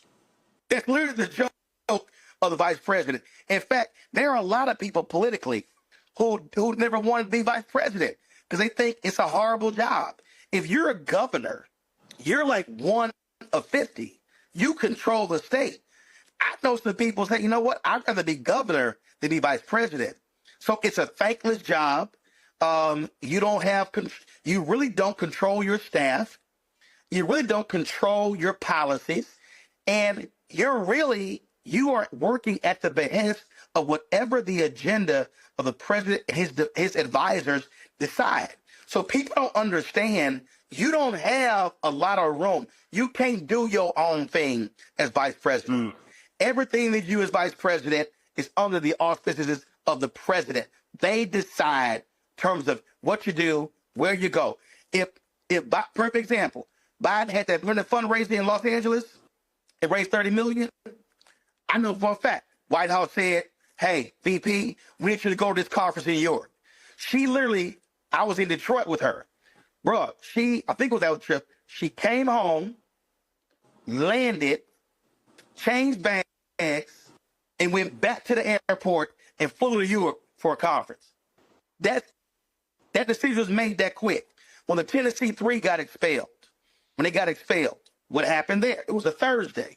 White House was like, yo, we need to go to Tennessee. Next day, she in Tennessee. So you don't really control your movements or where you go. You do it in consultation, but really, the president's staff decides what the VP does. All right, well, look, I'm in Vegas. I'm going to go party. You know what I mean? It's the middle of the day. I just finished my speech in New Orleans to a group here, so give it to Dumbo. I wanted you to come on so we could get this out of the way and people, you know what I mean, they could stop, you know what I mean, trolling me and try to drag me. What you said they was whatever you said they was doing up to me on my page. You know what I mean? But I'm saying anybody out there that don't understand this conversation from this conversation that we just had, I feel sorry for you. You just a sad individual because it's very apparent to me by CNN or whoever else that planted that black guy that they're trying to make the world believe that black men, such as myself, Roland, any other black man out there, are not with Kamala Harris. And I think that that's what a lot of y'all reacted to me doing. Y'all thought as a black man that that's what I was doing. That's not my stance. That's not my stance. That's not where I'm at. And I'm not part of that. And that's why I brought that guy up because they showed him last deliberately. Right. They showed him last deliberately. And I also want people out there to understand, y'all understand. When I saw it, I tweeted, Jermaine texted me, we talked last night.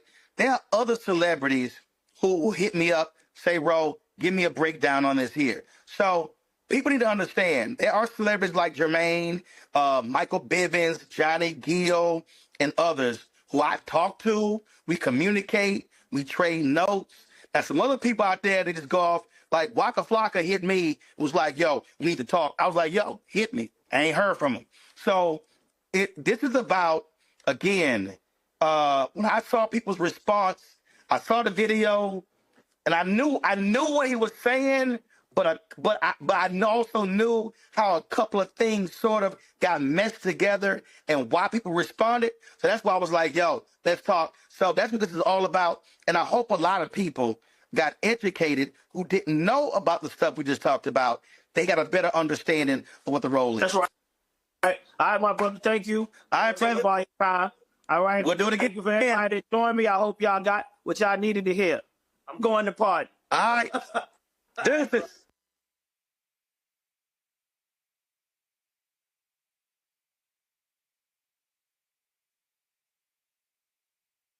This with our panel, Mustafa, Larry, Nola. I mean, it's been a lot of this. It's been, you got folk around here. I saw somebody sent me a video, Don Lemon running around and some of these brothers saying stupid stuff. And what kills me, Mustafa, you got these brothers running around. Yeah, I had some dude on some, he was it was on some, I think it was on Jermaine's page. He's like, yeah, we had more money in our pockets, when Trump was president. Then I had to say, okay, so who fixed the economy that Bush left us in a recession? Obama, Biden. Who handed Trump a thriving economy? Obama, Biden. What did Trump, Pence leave Biden, Harris? An economy that was in the toilet, unemployment rate 17%. Then I had to say, all y'all fools keep talking about stimulus money you got. Trump didn't give you that money. It was democratically controlled Congress that actually approved the money. And again, so you got these people who are advancing lies, who are pushing that nonsense, won't do any real research, and they're just throwing stuff out there, and it's just absolutely ridiculous. Yeah, some people just want to be contrarian, but other folks, everybody knows me. I'm an optimist. I like to see the best in people, and I like to think that for some of these folks, it's just that they're not educated. They really don't understand the rules of the game, if I could say it that way. So they continue to just, hear things and share them without actually thinking it through and asking the real critical questions that are so important. I like facts, and facts have shown that when Democrats are the ones that are in office, that the economy continues to thrive. And often, as you just talked about, after they had to fix the mistakes that Republicans had done. That's just the way it is. Look, Bill Clinton said in his speech that since the end of the Cold War, 51 million jobs created in America, 50 million under Democrats, 1 million under Republicans, and people came back and they were like, that's got to be. He said in the speech, I checked 3 times. When it was over, all these different media outlets said that can't be true.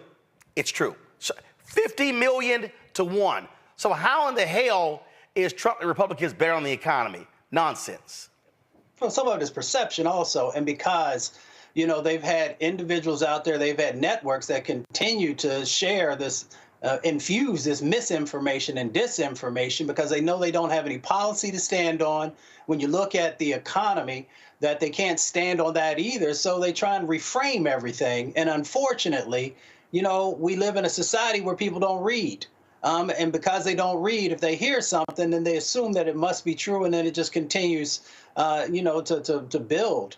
So we've got to change that dynamic. The other part of it is our educational system. At one time in this country, civics was a part, of the curricula in a significant way. And now, people have no idea how their local governments work, their county governments, the state governments, or the federal governments. So therefore, they have these ideas about, as we just went through in this previous session, about what the vice president can and cannot do. So we really need to make sure that we have all the information that's necessary for us to make the best decisions for our community and stop relying on others to share with us their information, because a lot of the times that information is tainted. Sometimes it's unintentional, but more times than not, it is intentional. There's real intentionality in planting false information inside of our communities. Yeah, and the thing here, Nola, I've had to encounter black women and black men, and I've seen folk throw out some absolute BS. When I listen to some of these fools say, you ain't getting nothing for your vote, that's a lie. First of all, if you sit your ass on your couch at home and you don't vote, you absolutely ain't getting nothing for your vote. But the reality is, when we talk about what do you get for a vote? That also means that after the election, you must stay engaged and then begin to demand change. That's what folks don't seem to understand. Ooh, that is definitely one part of it. And I think it's not so much that, well, no, I think it's very accurate that they don't want to understand it because the information is out there. And I think this points to a larger problem. So on the Republican side, you don't have a coalition that's going to hold them accountable for anything. It really is a cult mentality. It really is whatever the dictator, whatever the king says, then that must be true. And then you have a lot of sycophants to go out there and be surrogates and to forcefully push these narratives through. And, you know, part of the conversation you were having with Jermaine, which I thought was very kind of you and very diplomatic, the first part of that video, he was parroting, he may not want to admit it or not, but he was parroting a Republican talking point. And why was he doing that? Because they are very forceful in the way that they say things, in a way that you're like, oh, that's a very good point, and completely distract you from reality, right? So we've had this conversation many times about how Republicans, their forceful and aggressive way of messaging has a way of penetrating through all the noise. And I'll just say one last time, this is something where the content creators, where they cut through that noise. They absolutely do. You do it, Roland. Reese does it. Clay Kane, Karen, there are some folks out there who are doing it, but the aggressiveness is what the people are asking for. When a Democratic surrogate says, no, this is actually the truth, they don't want that person saying that to be sitting there all prim and proper and should I say demure. They want somebody, like you said, that's going to dig in that behind. They're going to keep that foot on your neck and not relent. That is what the people want. So in terms of people not wanting to understand, you're absolutely right. But the moment they are entertained, you best believe they are going to sit up and listen. So if that's the game we have to play, guess what? Checkmate. Larry, I've gone at it with more people on social media, and you'll sit here and you're knock down their lies, and they try to throw out more BS. And listen, this is real simple. If you want to vote for Donald Trump, knock yourself out. But the reality is this here. He is a sexual assaulter. He is a liar. He is a narcissist. He is an insurrectionist. He is someone who kept stolen documents that were classified. He is somebody that inflated the property of the assets of his property. He is somebody who led a fake university. He is somebody who led a fraudulent foundation. All those things are true. Yeah, that's all accurate. And so, Roland, I'm just going to keep it real as it comes to people putting this misinformation out, and VP Harris and former President Trump. For people I see on social media who are posting nonsense, I'm coming for that neck. There's no time for games right now. And, you know, so, Roland, the other thing is I want to kind of echo what Nola said about your conversation with Jermaine. And listen, I give you a lot of credit because you certainly educated him, but he deserved to get cooked. And because I think that what's happening is, in terms of, once again, we had a decision about misinformation, and particularly as it relates to Black men, what I'm seeing disproportionately is I'm seeing brothers, as Nola said, echoing these talking points that have nothing to do with making sure we continue to make sure that Black people have the political, social, economic resources to be successful. So we have to, and we're going to have to continue to critique individuals who are putting information out there with large platforms. I think this is the really big difference between the past and today. And the people may have posed questions, but when you pose them to 500,000, million, 2 million people, that could make a difference in the election, literally, in a couple of months. So I implore anyone who's watching this, Roland, I know a lot of people who are actors, et cetera, who are watching this show. If you have questions, like if you in ATL, go to the House, Spelman, Clark, Atlanta, and speak to a political scientist or a history professor or somebody. Don't post things on social media that may be inaccurate and may prevent someone from registering to vote or voting if they're registered to vote, because we cannot afford it. But Roland, shout out to you once again to kind of coming together given an opportunity, a platform to discuss these issues. But we don't have time to be putting any information out there that might be destructive. And here's also what's interesting. Jermaine also had posted, that this video here was his most least viewed video. So it also goes to show you about how political content is being suppressed on the platforms, but it also goes to show you how folk will quickly look at mess, look at gossip, look at entertainment, before they look at factual information. And so, I mean, that's just what we're dealing with, and we just have to understand, what's going on here and recognize it. And so people need to understand why we have to give legitimate, truthful information. And again, if I'm debating somebody, and if you say, I don't care, I'm voting for Trump, that's fine. But I'm going to give all of the factual, relevant information about how much of a thug he is and how awful he was in the Oval Office. And so you're going to have to deal with it on your own, but I'm going to still give it to you.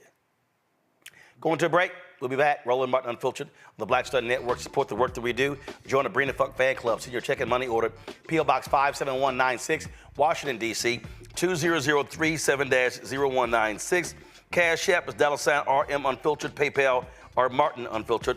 Venmo is RM Unfiltered. Zelle, Roland at RolandSMartin.com. Roland at RolandMartinUnfiltered.com. We'll be right back. Hatred on the streets, a horrific scene, a white nationalist rally that descended into deadly violence. White people are losing their damn minds. As an angry pro-Trump mob storms the U.S. Capitol, we're about to see the rise of what I call white minority resistance. We have seen white folks in this country who simply cannot tolerate black folks voting. I think what we're seeing is the inevitable result of violent denial. This is part of American history. Every time that people of color have made progress, whether real or symbolic, there has been what Carol Anderson at Emory University calls white rage as a backlash. This is the rise of the Proud Boys and the Boogaloo Boys. America, there's going to be more of this. Here's all the Proud Boys, guys. This country is getting increasingly racist in its behaviors and its attitudes because of the fear of white people. The fear that they're taking our jobs, they're taking our resources, they're taking our women. This is white fear.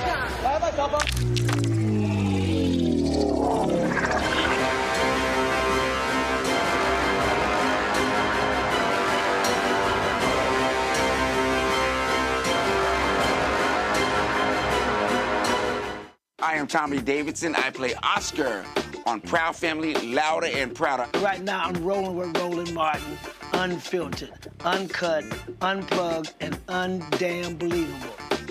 You hear me?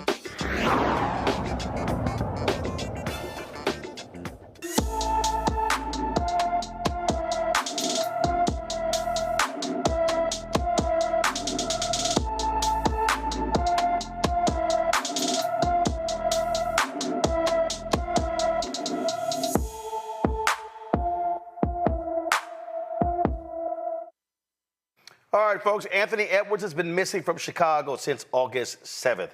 The 13-year-old is 5 feet 5 inches tall, weighs 115 pounds with black hair and brown eyes. Anyone with information about Anthony Edwards should call the Chicago Police Department at 312-745-5020, 312-745-5020.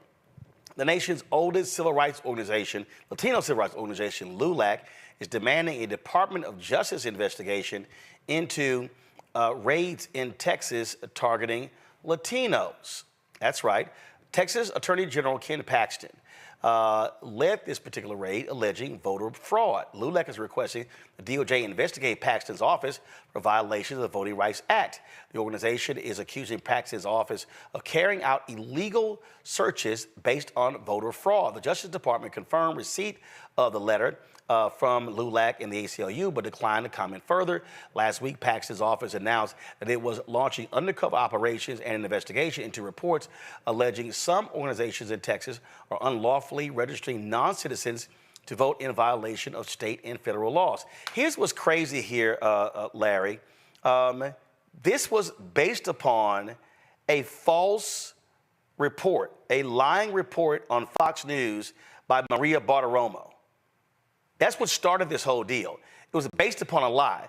And so what you have here, especially with data now showing Vice President Kamala Harris bringing Trump's lead in Texas down, significant Latino support for her as well. This is absolute the targeting of Latino voters, trying to scare them. So I want to say the first point I want to make is I hope people realize this doesn't happen in healthy democracies. That's the first point. And so secondly, Roland, this is all about the win in November. That's all it comes down to. Thirdly, Roland, you know this is a Texan. Paxton shouldn't even be in office right now. He should have been impeached. He should be, and really he needs to be in jail for all the laws he's broken. So when you give someone like this a pass, you empower them to continue to break the law. So breaking in some 70-year-olds, not having the police kick in the door. She's actually 87. Her name is Lydia Martinez, 87. She's been a member of LULAC for more than 35 years, and she works to expand voter registration among seniors and veterans in South Texas. Yeah, having the police show up at someone's house like that, who's in their 80s, who's had a commitment to civil rights, highlights what this is about. This is not about the rights of people. And we know in terms of, Texas trying to prosecute women for, making choices about their bodies. This is consistent along that line about when it comes to actual freedoms and who's deciding who's free to do what. And once again, this is another issue relating to individuals trying to register those from the Latino community. But once again, as I said, this is not a sign from a healthy democracy. And this is why people need to make the right choices in November for the election for president and U.S. Senate right there in Texas. Texas State Senator Roland Gutierrez, he released this video because it's happening in his district. I want to be very clear here on what I have to say. Ken Paxton is nothing more than a crook, a liar, a cheat, an indicted felon that was placed on deferred adjudication for fraud. And what he did in the last week, in the last several weeks, going after Latinos in my district with police officers' guns blaring into grandmothers' houses is beyond the pale. It's beyond that. It is an outright injustice what these Republicans in Texas are doing to perpetuate their fraudulent story that people are voter harvesting. We've seen this age-old story over and over again and over and over again. It's proven wrong. But what it does do, it keeps Latinos from voting. Well, I'm telling you here right now, if you're a Latino and you're out there listening, you must wake up and you must vote and you must stop this injustice from happening. And the only way it's going to happen is if we raise our heads and raise our voices and raise our pens and we fight against these charlatans like Ken Paxton and others that want nothing more than more money and more power. We will fight and we will win. Right there, what you're seeing here, Nola, he's absolutely right. Ken Paxton, he should be in jail. He's an absolutely thug. He was indicted. I mean, I swear that case went on for damn near half a decade. And Republicans, they want to impeach him.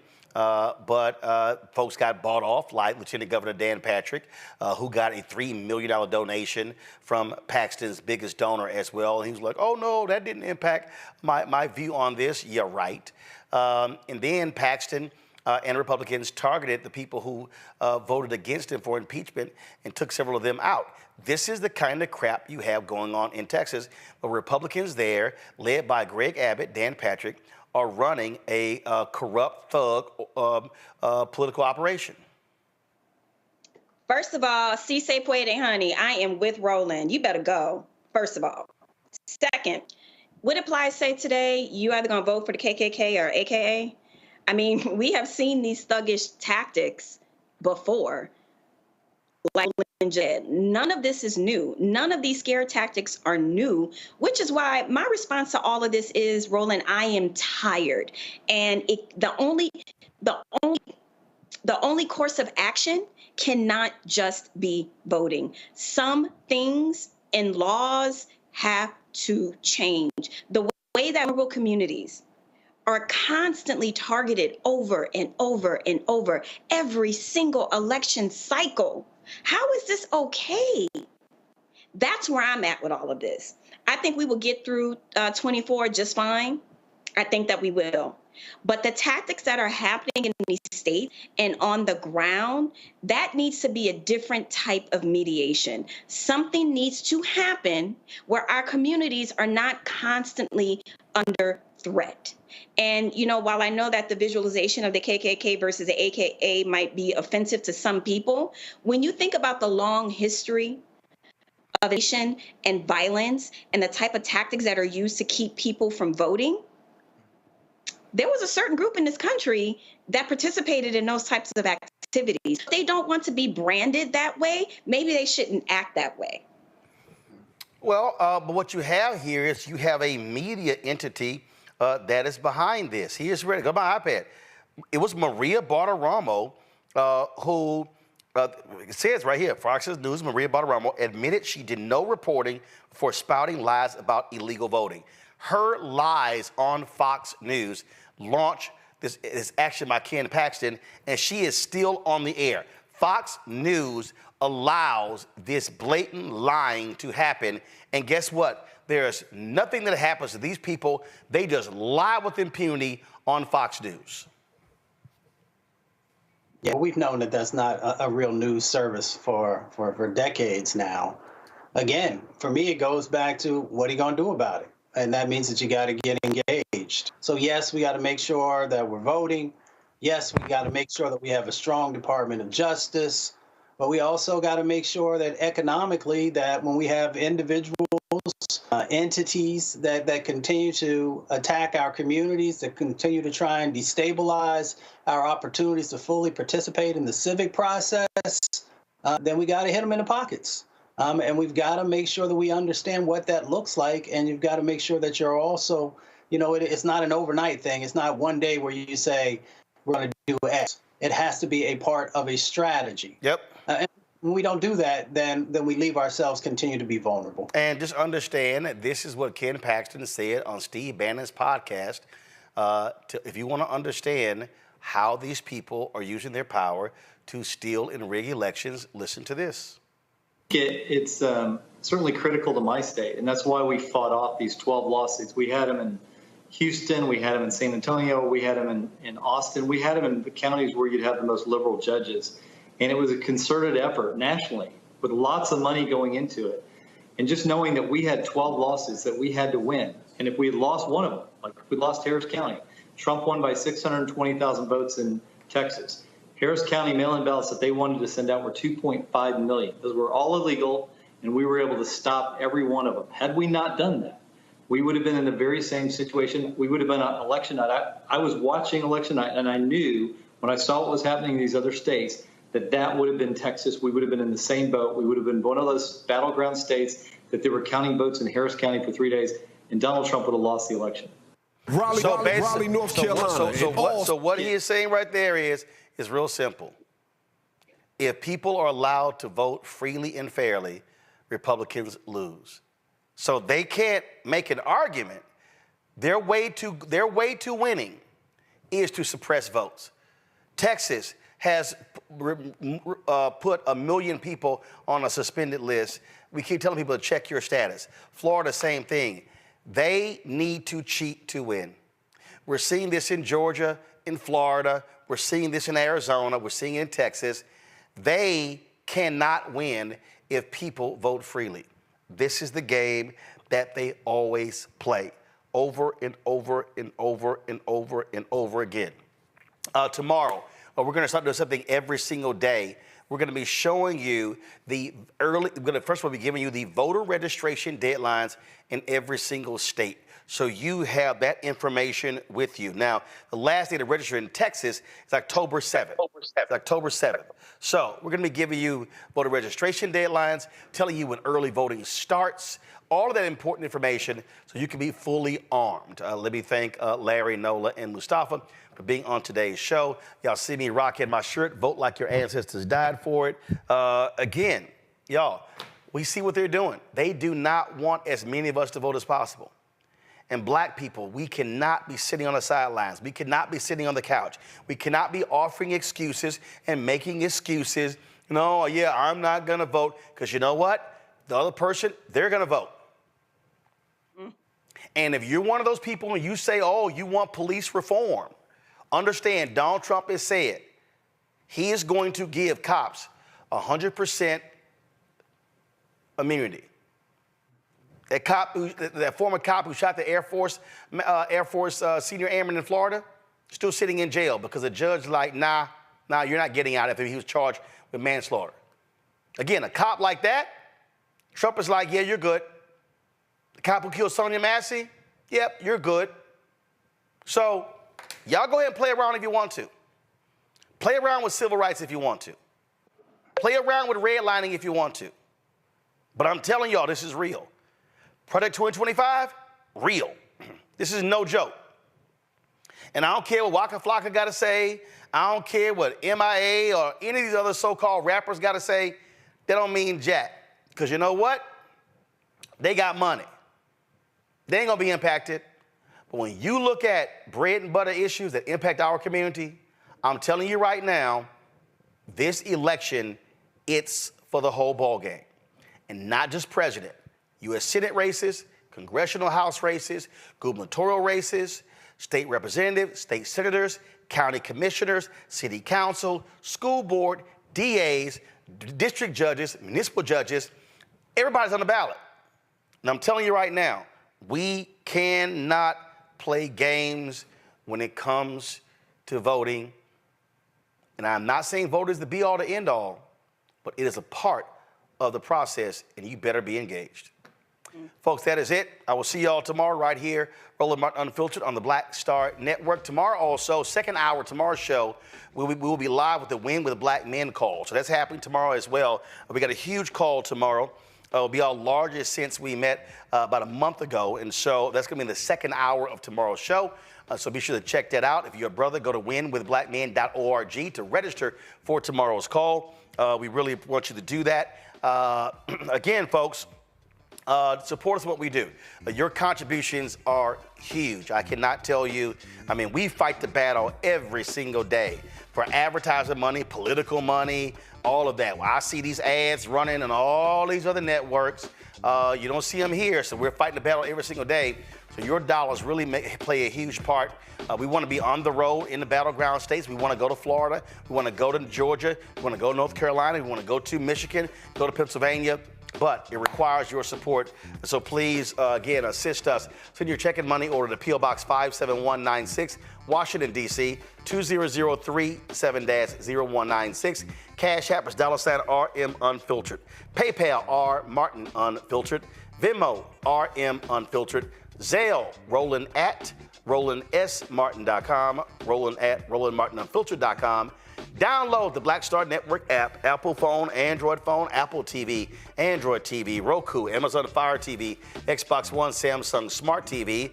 Be sure to get a copy of my book, White Fear, How the Browning of America is Making White Folks Lose Their Minds. Available bookstores nationwide, Ben Bella Books, Amazon, Barnes & Noble, IndieBound, Bookshop, Chapters, Books A Million, Target.